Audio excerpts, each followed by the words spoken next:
कह रही हैं, प्रणाम आचार्य जी। आज आश्रम आते हुए मन ज़रा दुविधापूर्ण रहा, आंखें अश्रुपूरित थीं। ख्याल आ रहा था कि देर रात घर से बाहर रहूँगी, जबकि आज दोनों बेटे घर पर ही हैं। मन चाहता था उनके साथ समय बिताऊं, घर से बाहर ना जाऊं।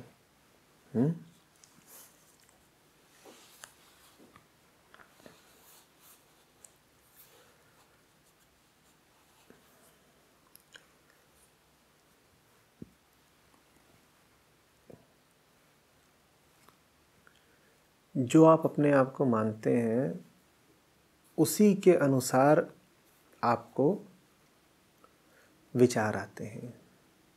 जो आप अपने आप को मानते हैं उसी के अनुसार आपके लिए क्या अच्छा है क्या बुरा, ये आप निर्धारित कर लेते हैं। और जो आप अपने आप को मानते हैं उसी के अनुसार आपके कर्तव्य तय हो जाते हैं। ठीक। होने को आप 50 अलग अलग चीज़ें हो सकते हैं।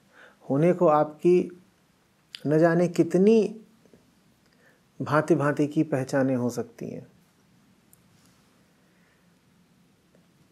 और हर पहचान के अनुसार हमने कहा विचार आ जाएंगे,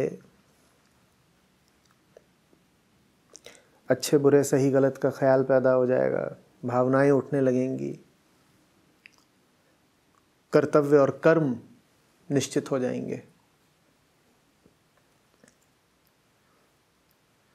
और हमने कहा कि बहुत सारी विभिन्न पहचानें हो सकती हैं आपकी।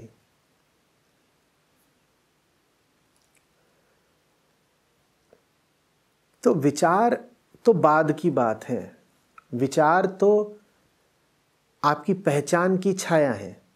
जो आपने अपनी पहचान बनाई उसी के अनुसार आपको विचार आ गए, और जो विचार आ गए उसी के अनुसार आगे आपके कर्म भी हो जाएंगे, है ना। तो आपने अपने विचारों की बात करी है कि आज जब मैं सत्संग के लिए आ रही थी तो विचार उठ रहा था कि घर पर ही रहूं, दोनों बेटे घर पर हैं और रात का समय है, मैं क्यों बाहर जा रही हूं। विचार सही या गलत होते ही नहीं। विचार तो हमने कहा कि जो आपने चुनी है पहचान उसकी छाया भर है। विचार तो बड़ी मजबूर चीज है। आपने एक बार निश्चित कर लिया कि आप अमुक नाम रखती हैं, तब उसके बाद उस अमुक नाम की पूंछ की तरह विचार पीछे पीछे चले ही आएंगे। विचार तो बड़े मजबूर हैं। कैसे कहूं कि आपको जो आज ख्याल आ रहे थे यहां आते वक्त, वो सही थे कि गलत थे। ख्याल तो बिल्कुल ठीक थे। किसके लिए ठीक थे? एक मां के लिए ठीक थे। अगर आप एक स्त्री हैं, अगर आप एक स्त्री की देह हैं जिससे 2 बच्चों का जन्म हुआ है, तो निश्चित रूप से आपके लिए फिर यही ठीक है कि आप अपना समय उन बच्चों के साथ बिताएं। कोई गलत विचार आपको आया ही नहीं, किंग कर्तव्य विमूढ़ता की कोई बात ही नहीं।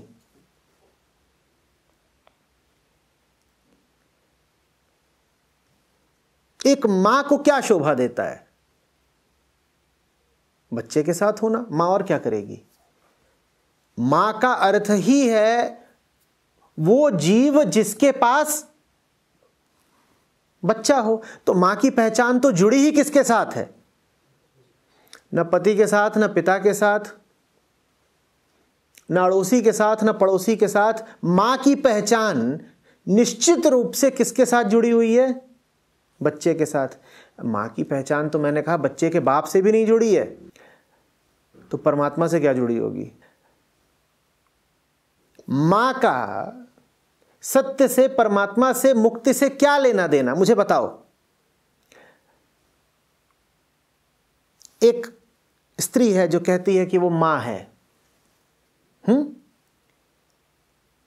अब दो इकाइयों को ले लो, एक बच्चा और दूसरे को हम नाम दे देते हैं सत्य। उस स्त्री के पास सत्य ना हो तो भी वो मां रही आएगी या नहीं? स्त्री के पास सत्य ना हो तो भी वो मां तो बनी ही रहेगी। लेकिन स्त्री के पास सत्य हो और बच्चा ना हो तो अब क्या वो मां कहला सकती है? जल्दी जवाब दो। नहीं कहला सकती। तो मां के लिए फिर क्या जरूरी है, सत्य या बच्चा? तो जब भी आप मां होंगी तो आपके लिए चुनाव बहुत स्पष्ट होगा। सत्य को लगाओ आग, बच्चा किधर है मेरा? बच्चा चाहिए। क्योंकि बिना सत्य के भी आप मां बनी रहेंगी, कोई आक्षेप नहीं करेगा, कोई आपत्ति नहीं करेगा, कोई नहीं कहेगा कि तुम्हारे पास ना सत्य है, ना मुक्ति है, ना बोध है, ना भक्ति है, तुम कैसी मां हो? मां होने के लिए ना सत्य चाहिए, ना बोध चाहिए, ना भक्ति चाहिए, अपनी देह चाहिए और बच्चा चाहिए।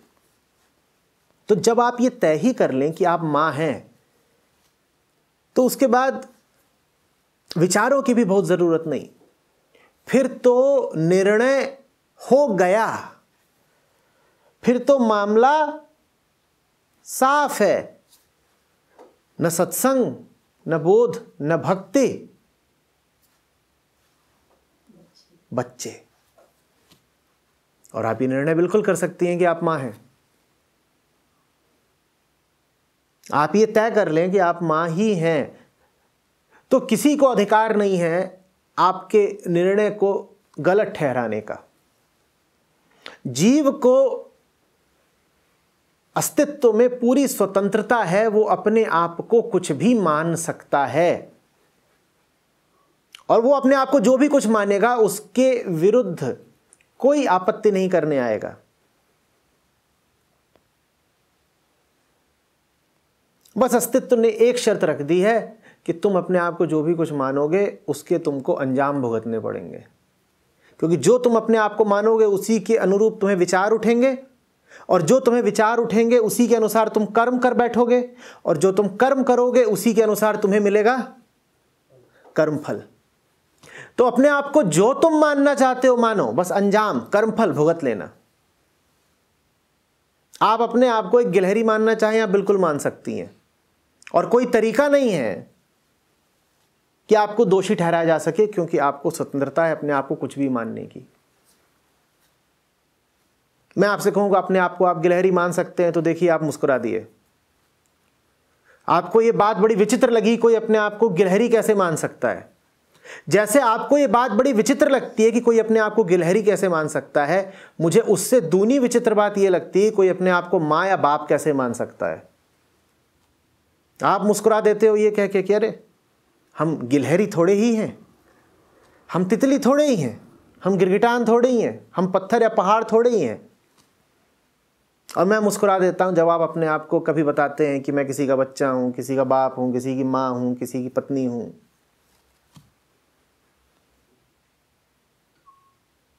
एक बार आप पत्नी बन गई, उसके बाद परमात्मा को भूलिए, उसके बाद तो आपके लिए बस पति है। क्योंकि पत्नी का अस्तित्व किससे है?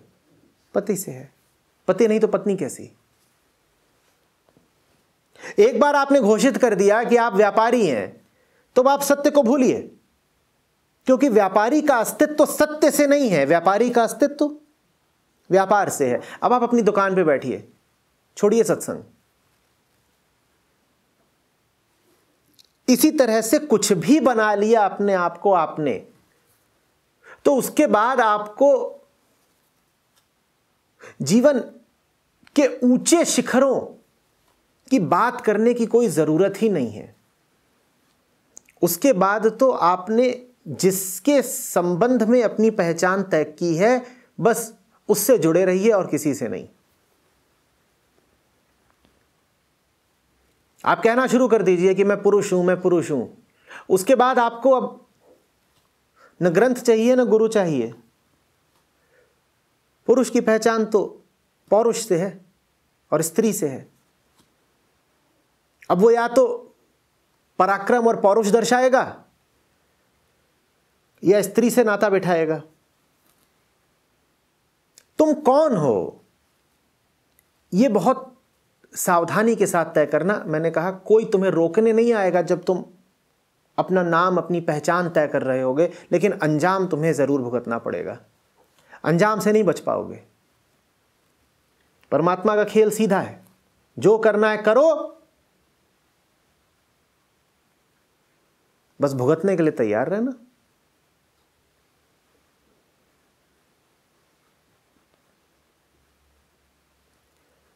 मां बनकर के आपको सुकून मिलता हो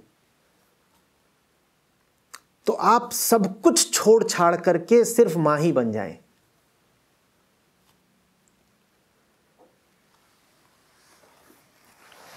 क्योंकि मकसद न सत्संग है ना अध्यात्म है, मकसद सुकून है। सुकून अगर आपको मातृत्व से ही मिलता है तो मैं कहूंगा आप 2 नहीं 20 बच्चे पैदा करें, क्योंकि सुकून के लिए, शांति के लिए जो भी किया जाए वही शुभ है, वही सही है। अगर कोई स्त्री कहे कि मां बन करके उसको चैन मिल जाएगा, उसके भीतर की तपन शांत हो जाएगी, उसके भटकते मन को ठिकाना मिल जाएगा, तो मैं कहूंगा कि तू बाकी सब कुछ छोड़ दे। न तुझे ज्ञान चाहिए, न तुझे तीर्थ चाहिए, न तुझे गुरु चाहिए।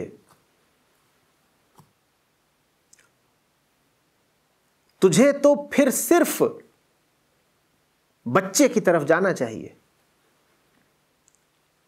मां बनने में अगर ये ताकत होती कि वो किसी स्त्री को पूर्णता दे देता, मातृत्व अगर किसी स्त्री को पूर्णता दे पाता, तो मैं कहता किसी स्त्री को और कुछ करना ही नहीं चाहिए, उसे सिर्फ और सिर्फ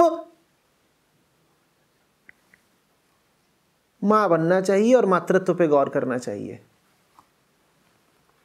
काश कि ऐसा हो पाता। हमारे देखे तो ऐसा नहीं हो सकता। व्यापार में यह ताकत होती कि वो व्यापारी को समाधिस्थ कर देता, तो हम व्यापारियों से कहते हैं कि तुम हटाओ बाकी इधर उधर की बातें, क्या आत्मा कौन परमात्मा, तुम व्यापार में डूब जाओ, ये व्यापार ही तुम्हें भवसागर के पार लगा देगा। व्यापारियों को मैं सत्संग में घुसने नहीं देता। मैं बोलता तुम यहां कर क्या रहे हो, तुम्हारा मंदिर तो दुकान है, जाओ दुकान जाओ, सीधे वहीं से समाधि लगेगी। पर ऐसा होता देखा नहीं गया कि दुकान से समाधि लग जाए, कि व्यापार भवसागर के पार पहुंचा दे, ऐसा देखा नहीं गया।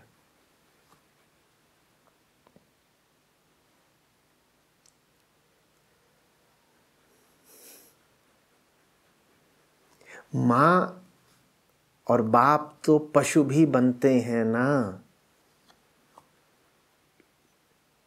और मां बनने के बाद भी पशु तो पशु ही रह गए। कोई नहीं पशु है जो प्रजनन नहीं करता। प्रजनन से अगर जीवन में फूल खिल जाते, प्रजनन से अगर जीवन में चांद सितारे उतर आते, तो फिर तो बहुत आसान था।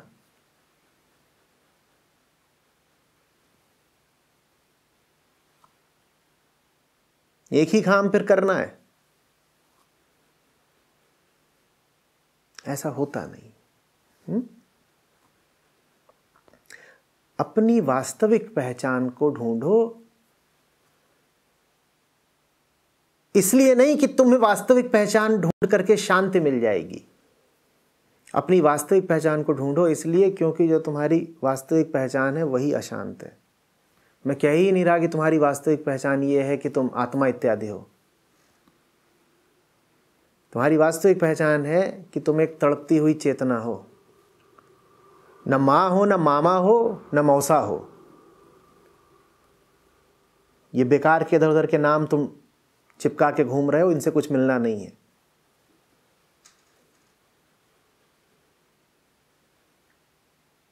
तुम कौन हो ये गौर से देखो, वहीं पे तकलीफ है तुम्हारी, वहीं पे तुम्हारा दर्द बैठा हुआ है। जब वो बन जाओगे तो ये भी जान जाओगे कि तुम्हारी तकलीफ का इलाज क्या है। अगर एक क्षुब्ध, अतृप्त, प्यासी, तड़प हो तुम, तो क्या करोगे दुकान पे बैठ के, कि मैदान में दौड़ लगा के, कि बच्चे पैदा करके?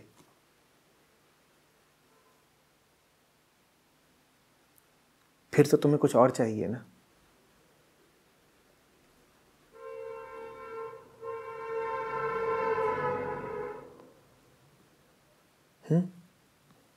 अपनी असली तकलीफ को जानो, तभी इलाज हो पाएगा।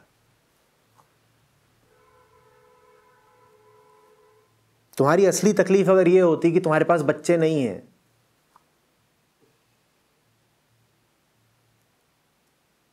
तो फिर बच्चे पैदा करके वो तकलीफ चली गई होती, और जितने बच्चेदार लोग हैं वो तकलीफों से आजाद दिखाई देते। जब तक तुम्हारे पास बच्चे नहीं होते हैं तब तक तुमको यही लगता है कि तुम्हारी असली तकलीफ यही है कि तुम्हारे पास बच्चे नहीं हैं।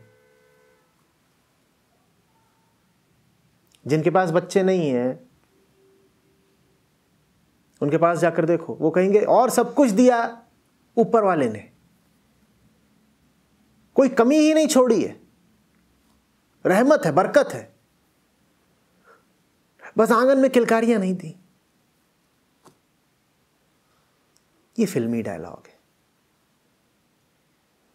तुम्हारे आंगन में बताओ कितनी किलकारियां चाहिए, ला दुनिया भर के बच्चे डाल देते हैं, तुम्हें चैन तब भी नहीं मिलना है। बेचैनी को तुम तरीके तरीके से छुपाते फिरते हो। जब बच्चा नहीं था तो तुमने कह दिया कि बच्चा नहीं है इसलिए बेचैन है। जब आ गया बच्चा तो कह दोगे एक बच्चा है इसलिए बेचैन है। जब 4 बच्चे हो जाएंगे तो कहोगे अब 4 हैं इसलिए बेचैन है। 4 नहीं हुए, 2 ही हुए तो कहोगे अब बच्चे बड़े हो रहे हैं इसलिए बेचैन है। तुम बेचैन रहने का कोई ना कोई बहाना ढूंढ लोगे। बेचैनी की वास्तविक वजह है दूसरी, पर तुम बताओगे ये कि बेचैनी इसलिए है क्योंकि रुपया कम है, प्रतिष्ठा कम है, बच्चे कम है, या कोई भी और झूठी बात। ये सब झूठी बातें हैं। इन बातों से किसी को चैन नहीं मिला, बिल्कुल कभी नहीं।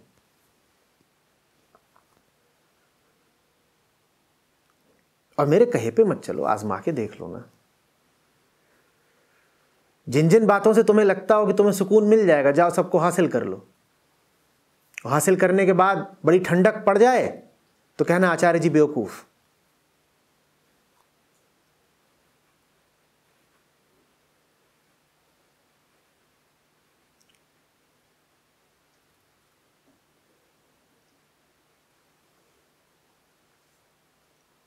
जब मां हो करके तुम्हें चैन मिलना ही नहीं है तो तुम काहे मां बनी घूम रही हो?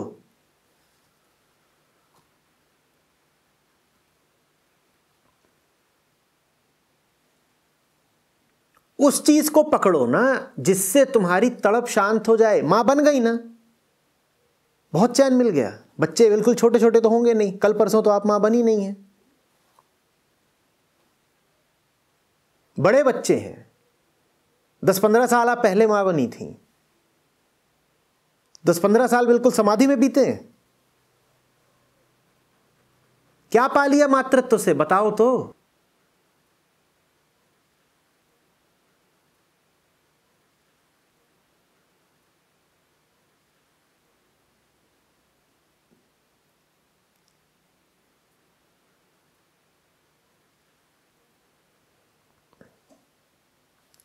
अपने साथ वो चीज जोड़ो जो तुम्हें कुछ फायदा देती हो। मां का नाम तुम्हें कोई फायदा नहीं देगा।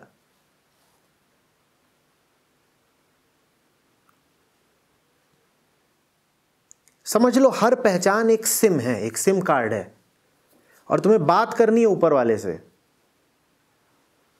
ठीक है, जितनी तुम पहचाने बना लेते हो सब क्या है, सिम कार्ड है। तुम आजमा लो ना सबको लगा लो अपने मन के मोबाइल में और देख लो कि कौन सा सिम लगाकर ऊपर बात हो पाती है।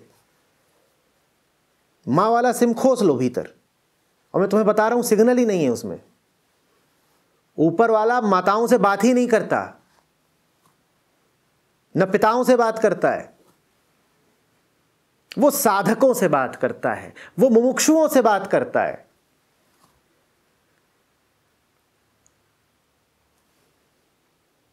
तुम साधना करने बैठो तो वो बात कर लेगा। साधना का सिम लगाओ फिर उससे बात हो पाएगी। तपस्या का सिम लगाओ फिर ऊपर बात हो पाएगी। तुम गलत चीज लेकर के फिर रही हो, उससे लाभ नहीं होना है। यह ऐसी सी बात है कि तुम फ्रांस जाओ और वहां तुम बैठ के किताब पढ़ रही हो कि हिंदी के माध्यम से अरबी सीखें।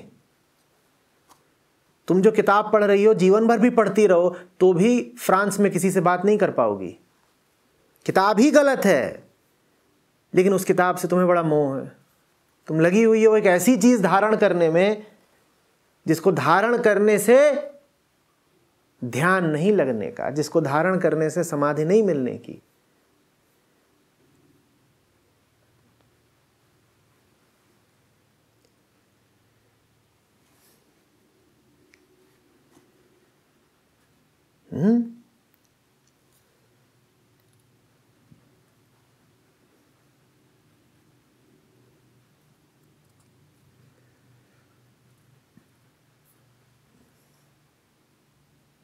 जैसे भारत में कोई पाकिस्तानी रुपया चलाने की कोशिश करे, भूखा मरेगा कि नहीं? परमात्मा के दरबार में ये सब नोट चलते ही नहीं कि तुम्हारे नोट पे लिखा हुआ है मां। ये नोट बंबईया फिल्मों में चल जाता है, वहां नहीं चलता। कह रही हैं कि आज आने से पहले लग रहा था कि आऊं कि ना आऊं, बच्चे घर पे हैं। असली मां है अगर आप, तो बच्चों को भी यहां लेकर आती ना। असली मां का ये थोड़ा ही काम है कि बच्चों तुम तो घर पे ही रहो घोंसले में, और तुम्हारे मारे हम भी नहीं जाएंगे सत्संग में। असली मां का काम ये है कि हम तो जाएंगे ही जाएंगे, तुम दोनों को भी खींच के ले जाएंगे। वो फिर असली प्रेम होता। क्योंकि ठीक जैसे मां को मां रहकर मुक्ति नहीं मिल सकती, वैसे ही बेटे को बेटा रहकर भी मुक्ति नहीं मिल सकती। बेटे के लिए भी तो ये जानना जरूरी है ना कि बेटा ही ना बना रह जाए। क्योंकि जो भी इंसान दुनिया में है, किसी ना किसी का बेटा तो जरूर होगा। यह आवश्यक नहीं है कि हर स्त्री मां हो, लेकिन यह तो बहुत आवश्यक है कि हर लड़का किसी ना किसी का बेटा जरूर होगा। बेटा होने से मुक्ति मिल जाती तो सभी मुक्त होते। कौन बताएगा बेटों को कि बेटा रह के काम नहीं चलेगा? घर वाले माँ बाप तो नहीं बताएंगे, वो तो बेटू बेटू और उनको सर चढ़ाए रहेंगे। क्यों नहीं लाई आप उनको ऐसी जगह जहां उन्हें पता चलता कि उनको कैसे जीना है, कौन है वो और क्या उनका धर्म है। हाथ जोड़ के विनती करती हूँ, डांट डपट भी करती हूँ, दोनों चीजें करके देखी। वो विनती और वो डांट डपट आप जानती हैं कौन कर रहा है? माँ। इसलिए बेटे नहीं सुनेंगे। इससे आप समझ लीजिए अच्छे तरीके से, जब आत्यंतिक लाभ की बात आती है तब कोई माँ अपने बच्चों के काम नहीं आ सकती। क्योंकि माँ और बच्चे का तो संबंध ही देह का है। माँ अगर बच्चे को किसी ऐसी जगह लाना चाहेगी जहां देह से आगे की बात हो रही है तो बच्चे कहेंगे भग। याद रखना, हमारा तुम्हारा नाता ही देह का है। इसीलिए आमतौर पर पत्नियां बिफर जाती हैं अगर पति सत्संग में जाएं, और पति साथ नहीं देते अगर पत्नियां सत्संग में जाएं, क्योंकि दोनों का रिश्ता देह का है। पत्नी क्यों पसंद करेगी कि पति ऐसी जगह जाए जहां देह से आगे की बात हो रही है? पत्नी को लगता है पति वहां गया तो रिश्ता ही टूट जाएगा हमारा और उसका। ठीक वही बात बाप बेटे पर, माँ बेटी पर और माँ बच्चों पर लागू होती है। ये सारे रिश्ते किसके हैं? देह के हैं। इसीलिए बच्चा अगर निकलता है अध्यात्म की ओर तो माँ बाप को बड़ी तकलीफ होती है, और अगर पति या पिता अध्यात्म की ओर निकल पड़े तो पीछे से पत्नी और बच्चे उसको 10 लानतें भेजते हैं, कोई नहीं समर्थन करता।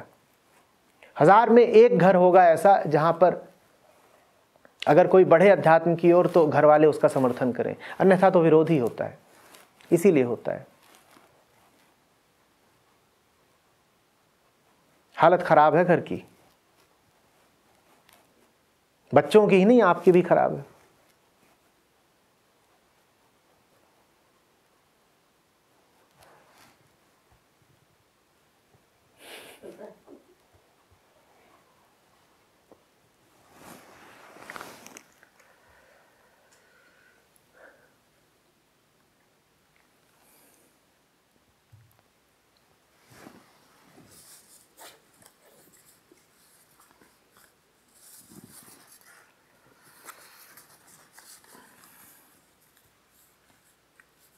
क्यों खराब है? क्योंकि आप मां हैं।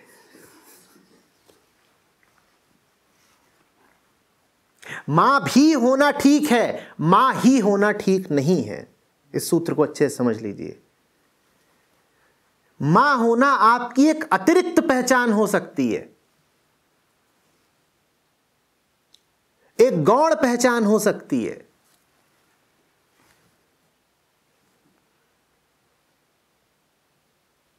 एक पीछे वाली बात हो सकती है, एक पारिधिक बात हो सकती है। पहली बात नहीं हो सकती, पहली पहचान नहीं हो सकती, केंद्रीय पहचान नहीं हो सकती, प्रथम पहचान नहीं हो सकती। मैं ये नहीं कह रहा हूं कि आप मां नहीं हैं, मैं आपसे कह रहा हूं मां आप बाद में हैं, पहले आप कोई और हैं। आपने तो बोगी को इंजन बना दिया, अब तो चल चुकी ट्रेन। पहले वाले को तो पहले ही रहने दीजिए ना। सर्वप्रथम आप क्या हैं आप भूल गई। सर्वप्रथम ना आप मां है, ना बेटी है, ना पत्नी है, ना कुछ और है। सर्वप्रथम आप क्या हैं ये याद रखिए। उसके बाद जैसे ट्रेन में बहुत डब्बे लगे होते हैं, तमाम आपकी पुछल्ली पहचाने हैं। उसके बाद आप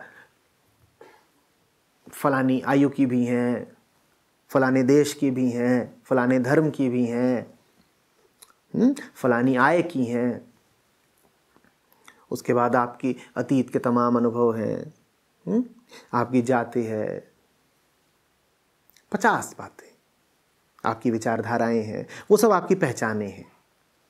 पर वो मैंने कहा पुछल्ली पहचाने हैं, पहली को भूल गए।